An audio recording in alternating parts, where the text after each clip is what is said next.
Good morning. It's a good that number is small. I have to have less questions. On the other side, it would have been better to have more people. Gurus are always welcome, you see, as far as learning points are concerned. So more faculty, better it is. I'm DC Mishra, Deputy Director General at National Informatics Center. I did my formal degree in physics, MSc Physics in '83 from Christ Church College, Kanpur, and subsequently I did my MTech in Computer Science from JNU. Okay, and got married with the Government of India, and the bride was National Informatics Center. Okay, and the marriage is going on happily thereafter. I really enjoyed.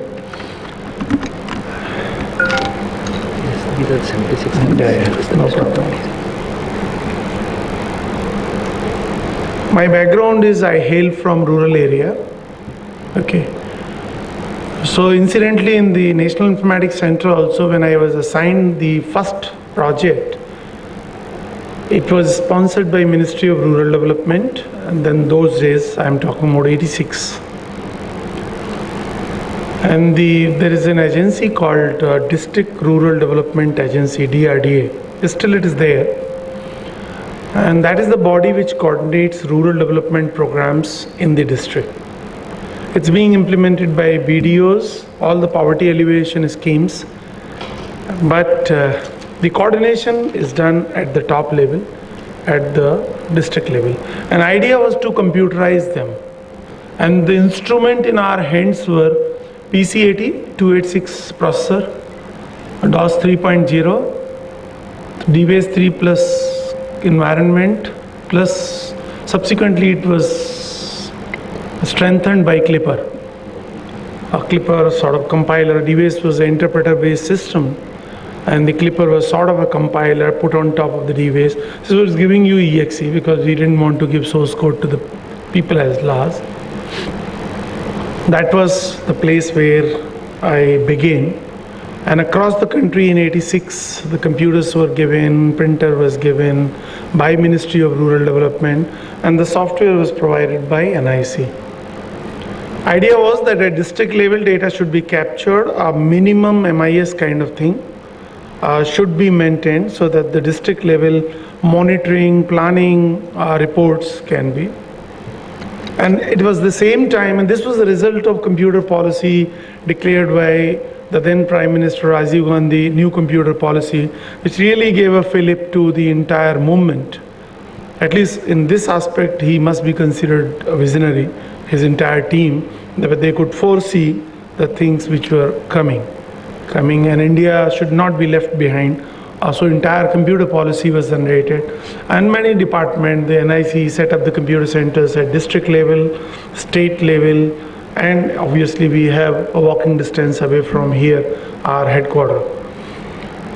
Today we are 3,000 plus people. We have 3,000, and this is the technical manpower. We recruit people at the BSc, PGDCA level, which comes as an assistant programmer. We take programmer level people, which are fresh BTech or MCAs. We don't have lateral entries at the senior level. So assistant programmer, becomes systems analyst, becomes senior systems analyst. Systems analyst and above is class 1 post, group A post. And principal systems analyst, then technical director, then senior technical director, and then Deputy Director General and Director General. So this is the technical hierarchy in which we operate. We have the centers in all the state in union territories, and the strength of the deployment could be based on the operations in that state. So UP might have 100 people in Lucknow, but the other state may have 25 people only based on the project. But the minimum strength will always be there, even if it is Mizoram, Nagaland, or anywhere. 10 to 15 people will be always there. We have 2 people in every districts of the country. right? They are known as DIO, DIA, District Informatics Officer, and his designation could be anything, but the functional designation is he is known as District Informatics Officer, District Informatics Assistant. So considering 600 districts, we have 1200 people in the field, and for field means it's a district and at the state level, and remaining people are at headquarters, makes around 3,000 people. We have a very flexible policy of the promotion, a special policy that then initiated under the same policy. It's known as a flexible component scheme. Department of Atomic Energy, Space, Earth Sciences, Biotechnology, NIC, all they are covered under this promotion. I mean, it's not a cadre base that you need to have a whole to get a promoted, not necessary. But we face interview, very strict interview. Some of the faculty members from the IITs and other universities participate in it. The Vice Chancellor, depending on the grade for which you are being considered. So we have a heavy involvement of the faculty from engineering colleges as far as our performance appraisal is concerned. Coming back to the situation, so this is my organization, and we did ASEAN Games computerization, Commonwealth, we do election, we do counseling. Most of you must be aware, and majority of the state, it's NIC, does the counseling. This year IIT has sent the request. Last year we did G Main, and now G Advanced also will be done by NIC. So we have formed a reputation. We were doing passport, we were doing the many other projects in the Government of India. My own division in NIC, we have groups dedicated to respective ministries. My division, which I had, deals with Ministry of Rural Development and Ministry of Panchayati Raj, Tribal. So anything pertaining to the rural area is likely to be addressed by us. There will be so you take Mahatma Gandhi Narega program, you take old age pension, you take PMGSY road, you take Indira Awas Yojana, drinking water, sanitation, land record, property registration, watershed, forest rights, Panchayat Yuva, Khel and Krida Abhiyan, anything and everything to do with the rural area is likely to be answered 99.99% by us as far as ICT is concerned. Similarly, you have groups in NIC dealing with education. Similarly, for the commerce, agriculture, all kind of ministries. So our job is to extend the ICT support to these ministries at the state, and similarly at the Government of India level. Similarly at the state level, we have few people dedicated for Rural Development Department of Uttar Pradesh or Rural Development Department of West Bengal, Panchayati Raj Department, and they vertically report to us. Administratively, they report to their own bosses. The chief of NIC in a state is known as a State Informatics Officer. So this is how we operate. We have exclusive networking division. We were the first in the country to use VSAT C200 based C-band antenna, C-band systems, and we put up the VSAT based system in this part of the world way back in '86. We using C-band frequency we connected. Subsequently, we moved on to the SCPC, single channel per carrier, and then we moved to KU band, and today we operate KU and KA both. Okay, there are issues with, but because these were the initiative taken because the terrestrial communications were very weak, and we had to interconnect all the district collector's office. So you walk in any district collector's office, you will find an IC computer center, and they are all connected. Those days it was connected with C band, subsequently KU band, subsequently SCPC, but now they are all connected with, because now we have Power Grid, RailTel, all kind of people laid down a lot of fiber and they are connected. Okay, I'm sure some of you may be aware, but I'm just giving you a window view how strong we are up to at district level in terms of connectivity, in terms of computing, in terms of manpower. The idea is to help the district administration in their local assignment. So there are some software solutions which are common across the country, right? MG Narega, PMGSY, e-procurement, Indira Awas Yojana, all these are made in Delhi. The requirement is captured at district level, so it's a collaborative development which happens within NIC. Okay, every state picks up the SRS, makes the SRS based on their ground realities, in consultation with the client at the state level or at district level. They make their functional requirement specification, they give it to the Delhi, we will consolidate here, discuss with the ministry and come out with a generic SRS, and then the software development takes place primarily at the central government level, at Delhi, in NIC Delhi. 10 years back, we were doing entire software development, 90% software development in-house. In the sense of our own manpower, programming assistant, programmers, systems analysts, they were designing the systems. But subsequently, the investment which we did from 86 to 95, early days when people used to look at me when my hairs were not white, oh, this is a computer fellow, he has come, and they won't bother. Be it any district in the country, rarely they will listen to you, they'll say that he is trying to teach us how to do information management or data management. तो उनके लिए एक किनारे का काम था, and you were largely, we were ignored. But there was a tacit, implicit capacity building, awareness campaign which was going on, which started paying the result, and demand suddenly was shooting off from 95 onward, right? Fortunately, the dot-com, the peak was also emerging at the same point of time. So we also had to change our strategies of the software development, and we started involving private entrepreneurs, private empaneled vendors, and today we take in any project, it will be a 1:8 ratio. If we have 1 person, permanent person, faculty of permanence employee of NIC, there will be 8 people from the empaneled agencies, private market. This is the rough ratio which we have come upon.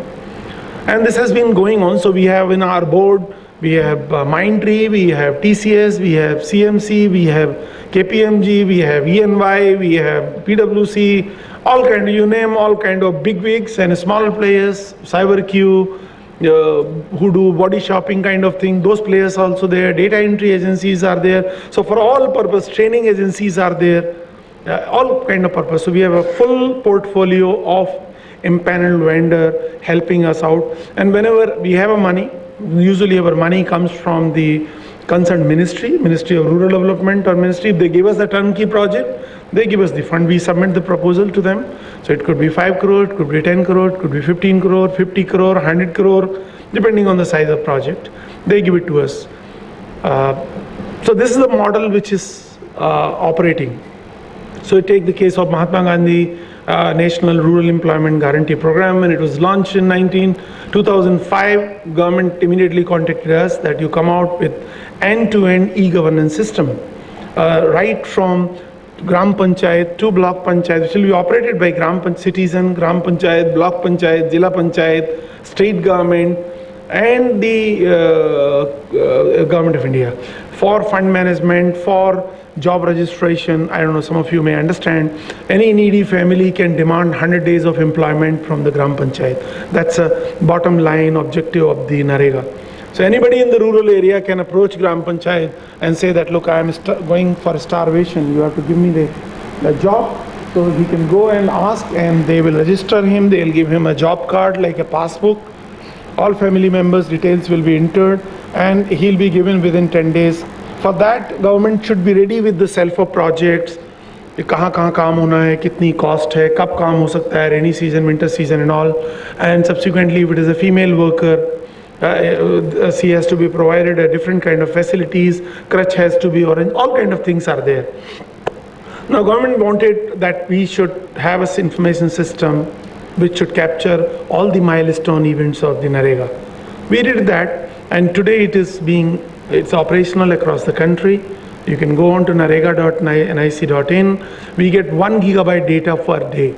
We have 30 servers in Pune, Hyderabad, Delhi data centers, replica at disaster research recovery at Hyderabad. I'm just giving you, before coming to the main point, where are our hurdle point, so that you can take them in the real sense, the way I'm trying to. So we must describe the range of operation. And this is one project I'm saying. Similarly is Indira Awas Yojana, similarly is old age pension, PMGSY, e-procurement, watershed, land record. Land record is started in 88 and still it is going on. The land records, if you're owner of the land, your records are kept at tehsil level in the rural areas. Every tehsil has been given a computer, they have been given connectivity, the records are digitized. But one-time digitization of records is not adequate. Because the mutation keeps happening. You sell the land, you inherit the land, you mutate the land. So land mutation may happen because of various reasons. So today it is a 2-acre land, it will get divided, 2 sons are there, 2 daughters are there, 4 pieces, again they sell. All these things have to be captured. Now selling and purchase happens at the registration office and the land record is maintained at tehsil. There are 2 different systems, they need to be interlinked. So all kind of address thing we issue. Now while we are doing all this, and we quite often go abroad also, and we see how things are happening there, we find that the industry is very strongly linked. If not in a day-to-day e-governance project, but at least in the key productization effort, innovation effort wherever we do. We do innovation within an IC. And by loose definition of innovation, anything which changes the ROI value, return of investment is increased, it is innovation. Webster defines it that way, right? So if you're doing something with the manual and you prepare information system solution, you have obviously changed the way of doing work. It is innovative effort and it should be qualified, but then there is a higher degree of innovation. I'll give you one example. Recently we did with the service delivery. You must be hearing this buzzword, this state government giving health certificate, death certificate, caste certificate, residency certificate, income certificate. You can apply online and they will give you a certificate online probably, or you'll have to collect publicly or by going there. But behind the scene, very ugly scenario is there, let me tell you, not in governance, even in technology. I'm sharing more technology angle with you because you'll be able to appreciate that. UP is developing a birth certificate module, Bengal is developing, Assam is developing, Kerala, Karnataka, Madhya Pradesh, everybody is developing a birth certificate. And the process of generating a birth certificate, a process flow involved is 90% same. But still we have 25 modules of birth certificate in country, 25 modules of death certificate. So what I'm saying, everybody is reinventing the wheel. Can you imagine now the duplicate effort which is going on? Because there is nobody wants to wait. The mad rush is to develop the software. There are obvious interests involved in the state government also to do that. So what we do, we studied all the modules of all the service deliveries done so far and all the BPR, and we produced a package called Service Plus, right? Serviceonline.gov.in. This is a metadata driven. This is a SaaS application service. This is a multi-tenancy application where anybody can come and define its service by configuring it the way we configure PowerPoint, the way we configure the MS Word for our need. You can configure, but you don't have to write a single line of code. The same source code behaves as per the metadata defined by you for health service of the Uttar Pradesh differently from the health service of Bihar differently, for death certificate of. So these are the higher degree of innovation. There could be further higher degree of innovation, right? So now we have a single package which is multi-tenancy, single source base. UP can use it, Madhya Pradesh can use it, all states can use it, Panchayat can use it, ULBs, municipality. Now this innovation in India is lacking, not only in government, even in private sector. You have Infosys, pride of the country, TCS, pride of the country, CMC, pride of the country. You name Cognizant, many, I mean, they are indigenization version, but they're all doing offshore development project. Finacle is the only one product from Infosys which has come as a product. But how many more products you hear from India? But we are flooded by the products from Adobe, from Microsoft, from IBM, from everybody which are coming from abroad. 15 days back, we had a delegation from IBM. IBM recently acquired a company called Khurram. It's a Scottish company, and they were developing something, they're trying to develop something which is very similar to Service Online, Service Plus. And they gave us the demonstration, and then they said that we want to sell it to you. I said, okay, fine. We had a 10-15 people from NIC. I said, I'll demonstrate you something. Okay, and we demonstrated something. Right? They had defined some service for Australia, Queensland. I said, how much time it took? They said 15 days in customizing the Khurram software to deliver that service. I said, tell me the specification. They had designer, and we did it in 10 minutes. 10 minutes on the fly, the service. And then host of other services we showed. Maharashtra has defined 21 services. 21 services in hardly 10 days time, because they were not clear. India, things are different. The clerks are not clear what is a business like. They carry in their head, aisa karna hai, aisa nahi hua to aisa. But if you ask them explicitly and descriptively, they will fail to write the same thing. Okay, many things all of you do at home, but you do it unconsciously because they are a result of a reflexive action. But when the student in the beginning, first year, is asked to make a flow diagram, or even to make a tea, he fumbles. Karna kya hai? Chai to ban jayegi bhai na? Ban jayegi. He takes time. And I was in the first year, the first time, of course in MTech you don't teach, but I had come from MSc physics background, and the teacher asked in the first lecture, okay, how did you come from hostel to the class?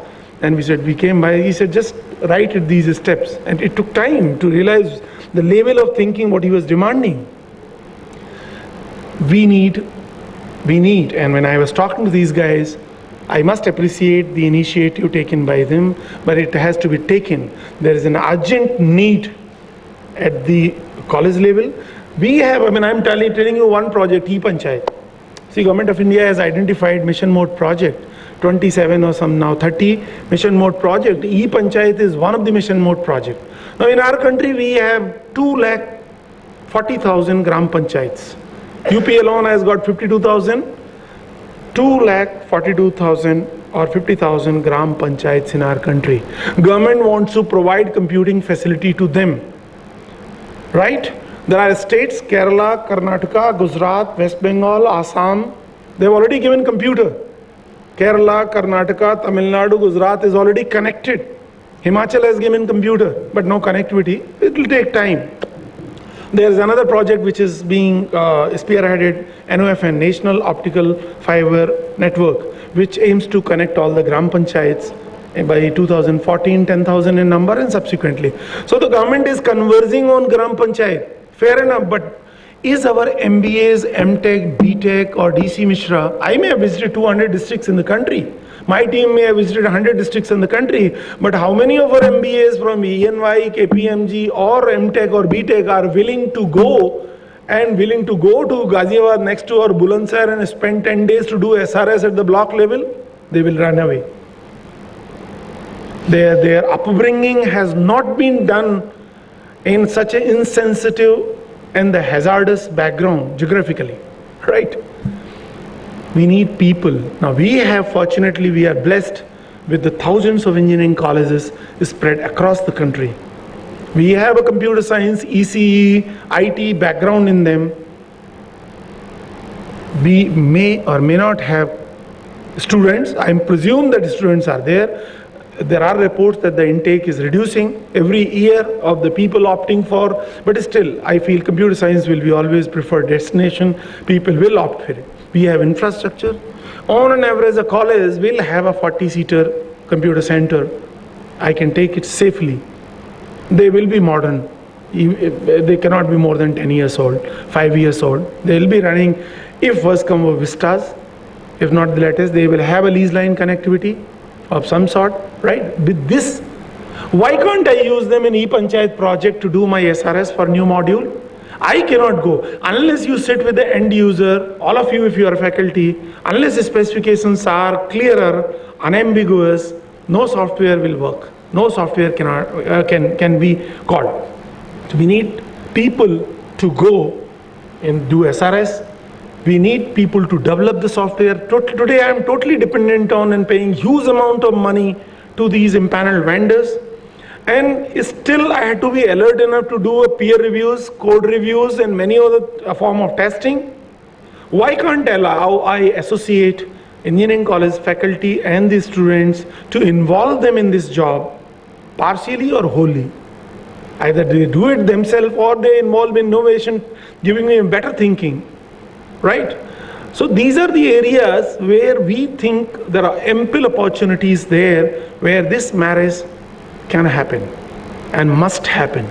And when these people met me, I said, it's a golden opportunity and you must take it forward. Take it at the senior level in the department of, we are linked to the Department of Information Technology. We have secretary there who is the overall administrative in charge. We have Minister, Honorable Kapil Sibbalji. So you have to scale. This is a grand marriage which must happen. And on the other end, when the student passes out from the BTech, from, I won't name the state, be it Madhya Pradesh, Rajasthan, anywhere, and they look for smaller stint at NIC because campus placement will not be done. And I must also take a little dig at the faculty. Faculty in engineering colleges are not very demanding from the students. It is just that they must score good marks in UP Tech, MP Tech, Rajasthan Tech, and this Tech. Okay, that is not. The fellow will come and he will not know normalization. He'll say, sir, do revise karna padega. I mean, the simplest question, if you ask them class, object, polymorphism, inheritance, he will just lose. If you ask them difference, I am telling you those questions which you ask themselves, BTech 4-year student, after they pass out and they come for some placement, that what is a ASCII code, what is a SCII code, they would just glare at you. They have to come back again. He may or may not respond. So we take them, still we take them, and I'm telling you, on an average, when they work here for 1 year, forget about Spring, Struts, Java, higher platform, they would just not have any idea. Majority of it, 1 or 2 good one can be there. But when they work 1 year in Delhi with our team or similar teams, then they come at par with the IP University student. He is coming from rural India. His exposure has been limited. His body language speaks non-professional language. His English is not that. But these issues still can be taken away if he is strong in computer science. If he understands what is the memory management, what is the process management, what is happening at OS level, what is the page size, whether the page is segmentation or segmented paging. These are the higher concepts. So faculty also have to be. That reflects on faculty. That reflects adversely on faculty. Not that all of you are learned people, but given that we will always find 1 or 2 faculty in every engineering college good enough, why can't I associate them? Why can't a MOU be designed between the government agencies, not necessarily NIC alone, with the Department of Electronics for such marriage? I have told them that take it up, follow it up, make it and then it will be very good. I mean, all of us have a huge amount of work, trust me. And nobody is willing to go on tour in my team. I have 30 people in my team, permanent employee, and roughly 200 people on contract working. I do not know who is working for what. I only get to know, interact with the top 2 level next to me when the weekly appraisal takes place. This will also help my district level officers because they can do hand-holding with you. We have video conferencing. None of you need to travel to Delhi. I can have video conferencing, have a weekly appraisal on productization, on software development, on SRS. My state government client would be very happy that, look, they have come out with a model who goes to Gram Panchayat and discusses with them and find out what is the real computing need. Today I'm making software based on presumptive needs. Largely presumptive. Even if I call a conference, 1 Gram Panchayat fellow will come from West Bengal, 1 will come from Tamil Nadu, 1 will come. They will give me some input, but it's very limited. It's very limited. Unless I have a larger audience, the ownership will not be taken by them. And that fellow also gets transferred. If I have you guys sitting there, and I ask you in Moradabad, please